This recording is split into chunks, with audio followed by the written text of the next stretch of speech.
மனிதன் யார் அப்படிங்கிறது நீங்கள் முழுமையாக புரிஞ்சுக்கிட்டீங்கன்னா நம்ம மூர்க்கத்தனம் தான் போயிடும், நம்ம ஈகோ போயிடும், அகத்துக்கு எல்லாமே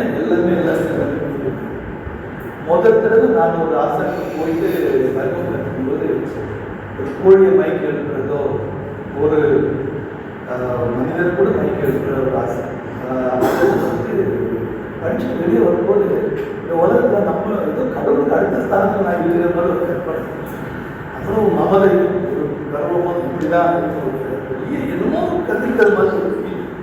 ஆனால் நிறைய கற்றுக்க உள்ள நம்ம சுருங்கி வச்சு வாழ்க்கை ஒருத்த புள்ளி கூட இல்லை. இந்த பிரபஞ்சத்தில் நாம் எங்கே இருக்கிறோம் அப்படின்னா ரொம்ப ஒரு பெரிய விஷயம். சரி, இது ஈர்ப்புமே இல்லாமல் இருக்கிறது ஈகோட இருக்குது. இந்த ரெண்டு என்ன பிரச்சனை அப்படின்னு யாராவது யோசிச்சுருக்கீங்களா?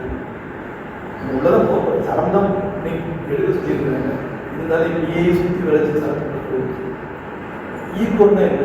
ஈர்ப்பு இல்லாமல் இருக்கிறதுனா என்ன?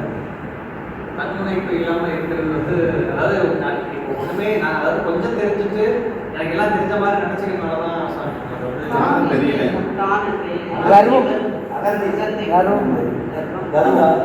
ஒரு கேள்வி, அகந்தை இல்லாமல் வாழ முடியுமா? அகந்தை தான் நம்மளுடைய ஸ்ட்ரக்சர்.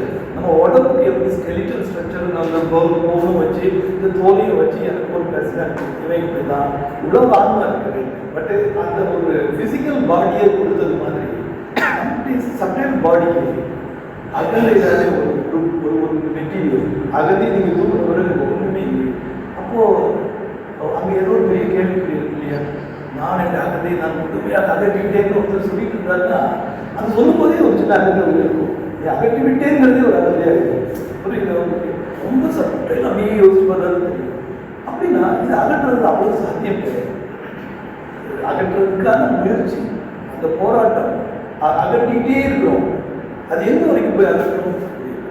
சித்தர்கள் மகாபுருஷர்கள் ரிஷிகள் என்ன பண்ணாங்கன்னா அகந்தையை அகற்றின பிறகு இந்த உலகத்தில் உங்க இடங்கள் இருக்கிறத மட்டும்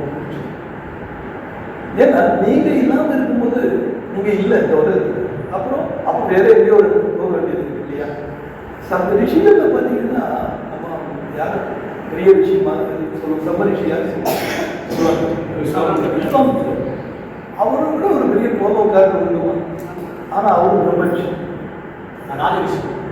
ராஜரிஷி. அப்படி இருக்கும்போது அவருக்கு அகந்தை இல்லைன்னா கோபம் எங்கே இருக்குது அப்படின்னா இந்த உலகத்தில் அப்பப்போ வந்துட்டு போயிட்டு ரெண்டே விஷயத்தில் முதல்ல நம்ம யாருமே ரிஷிகள் இல்லை, மகான்கள் இல்லை, பெரிய சுத்திகளும் இல்லை, செய்தும் இல்லை. ஆனால் அதே சமயத்தில் நம்ம அதுக்கான முயற்சியை இருக்கக்கூடாது.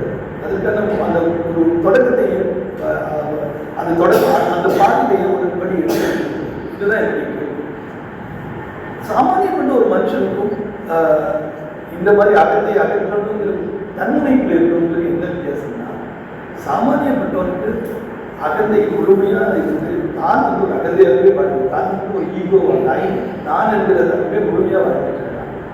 நாம் அப்படி இல்லை, அடிக்கடி நம்ம நினைச்சுட்டோம் நான் இல்லையோ இப்போ யார் நான் என்னை அகற்றுறதுக்கு என்ன பண்ணி நான் இன்னும் எவ்வளவு கீழே இறங்கி போகணும், இந்த பிரபஞ்சத்தோட எப்படி நம்ம ஐக்கியமாக இந்த மாதிரி சில கேள்விகள் நமக்கு வர ஆரம்பிக்கிறதுனா நீங்கள் ஞான வெளிச்சத்துக்குள்ள மெதுவாக காலடி எடுத்து வச்சுக்கணும். என்ன அர்த்தம்? அவ்வளோதான்.